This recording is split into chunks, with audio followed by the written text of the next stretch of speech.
always just thought I needed 2 Desert Island Discs sets, one classical, one non-classical. But it turns out when I was planning this video, I need an extra one because I need a choral classical and I need a solo classical. So here are my choral ones. This is as of today. I've chosen some of the pieces that mean a lot to me from various performances that I've done, or when I first discovered them, or pieces that I've just been reminded of recently that I really love. We're going to start with my favourite composer, Gerald Finzi. I think Finzi is underrated. His compositional style didn't change much or develop over his career. It's fairly similar from start to finish, and a lot of people don't seem to enjoy that. I think his compositional style is beautiful. My favourite piece of his is in Terra Pax, which is the Christmas scene. He's taken some Latin and English texts and put them together. The most beautiful piece. Orchestrated incredibly, 2 soloists that have wonderful lines, and everything is written so well for the voice. There's a few harmonic surprises in there as well. Then sped my thoughts to keep that first Christmas of all, when the shepherds watching by their folds ere the dawn. My second disc is the Brahms Requiem. If you don't know this piece, please go and listen to the whole thing. The entire piece is magnificent. In 7 movements, he has a variety of styles that we sing in. There's a cappella sections for the choir, and with a full orchestra and a full symphonic chorus, that's fairly rare. You don't really tend to have that, and it's beautiful. The orchestration in particular, in the 1st and the 7th movement, there's an alto line that's accompanied by flutes only. Wonderful. Go and have a listen. Again, discovered this at university, so I need to thank my wonderful conducting lecturer, Russell Keeble, who introduced me to such wonderful things. Actually, I think 3 of these pieces he introduced me to, so he clearly has amazing taste.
Mahler 2.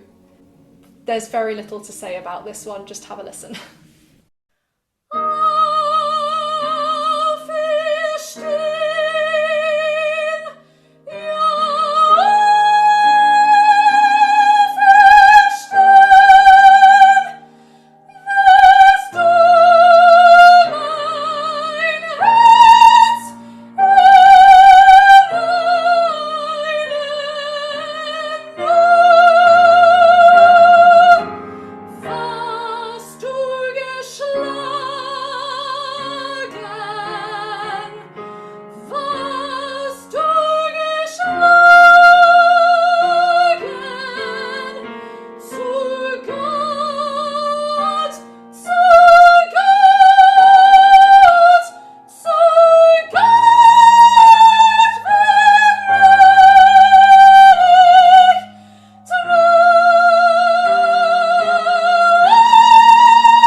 And for an extra bonus, this is the best alto moment in choral history. Tra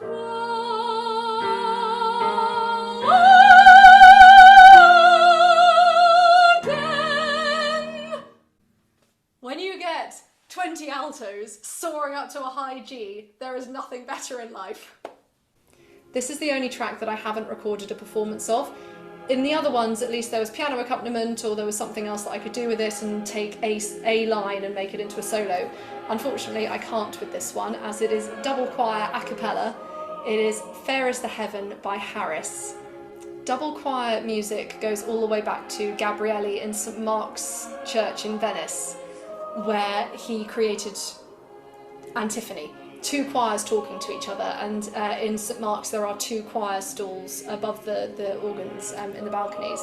And Harris uses the two choirs so well because he uses antiphony, this idea of working against each other or in conversation with each other, but also uses the choir as a whole. He has soloists, he has homophonic sections where everyone's singing the same thing but different notes, polyphony where everyone's got their own line, different rhythms. He really utilises the double choir, and he doesn't overdo the harmony. It's not too complex, but you've also just got this lovely harmonic progression that it goes where you want it to go, and sometimes you need some of that. This is another one that Russell Keeble introduced me to, and that is Haydn's Nelson Mass. I sang this in my first year of undergrad. I was blown away by it, mostly because I'd only sung in all-female choirs before, so the idea of an SATB choir was just wonderful. But I also got to sing some of the soprano solos in it, and it's such a gutsy piece. There's so much in there, and you can have so much fun. You can really let your voice go in a lot of it.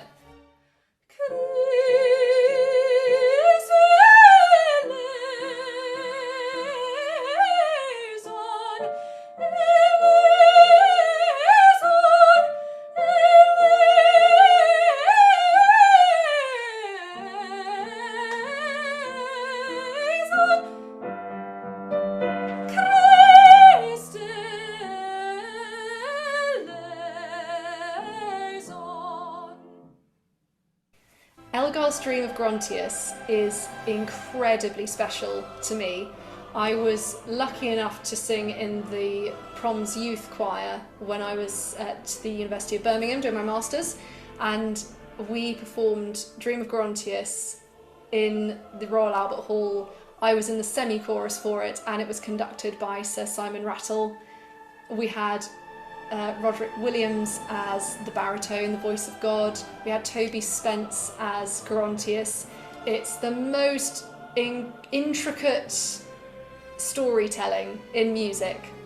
After singing it in the Proms, we took it to the Lucerne Festival, which was fabulous, and it was great to perform it again. And we all, of course, went to the pub afterwards, and as you would a load of university students in a pub in Lucerne, decided to start singing the piece again. So we started singing the Devil's Chorus, the Demon's Chorus, which is so much fun, and you need to go and listen to it. But we also started singing this section in the middle, which is called Praise to the Holiest. And at this section you have about 8 parts at least that build up, and it just, the music floats, and you don't really need the accompaniment to hear the beauty of it.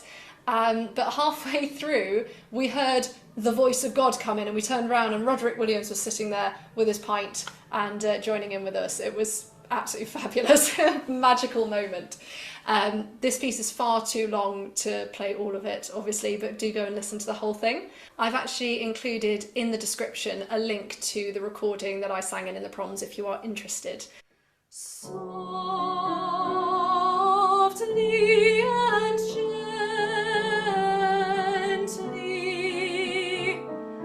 dearly ransomed soul, in my most loving arms I now enfold thee, and o'er the penal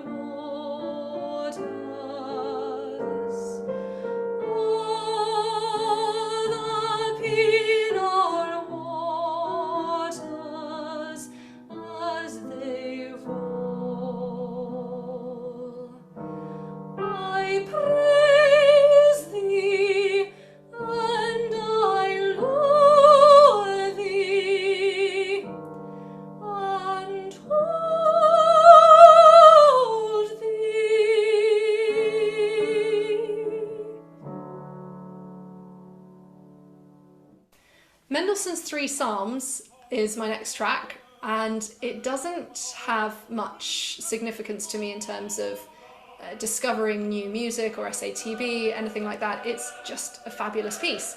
I first conducted it about 7 years ago, maybe just under, and it was one of my first concerts when I'd moved to London with the London Concord Singers. It was their 50th anniversary concert.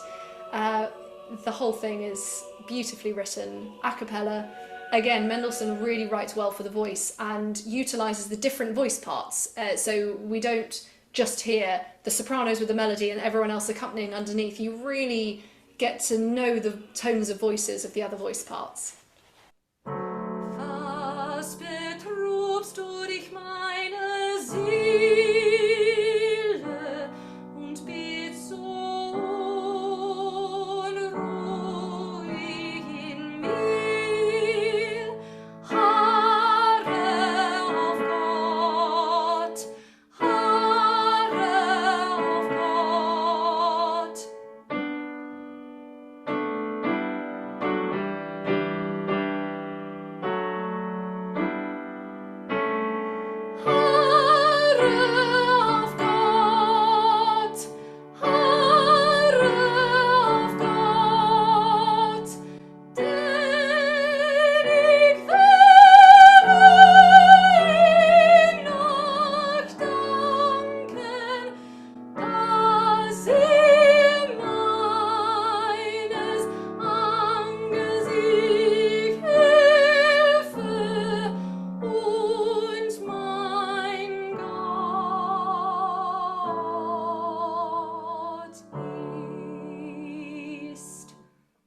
I don't care what anyone else says, my final track is going to be Vivaldi's Gloria, because every time you go back and hear it, even though everyone performs it all the time, you go back and listen to it and then you think, yes, this is a fantastic piece and this is why everyone performs it all the time.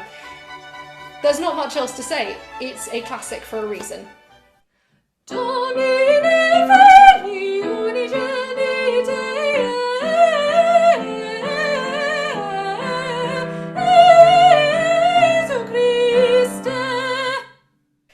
Those are my Desert Island discs, but I want to hear yours. What are your favourite choral pieces or solo ones? Do comment below and I'll go and have a listen. I love being introduced to new music. Of course, there are millions of others I could have chosen.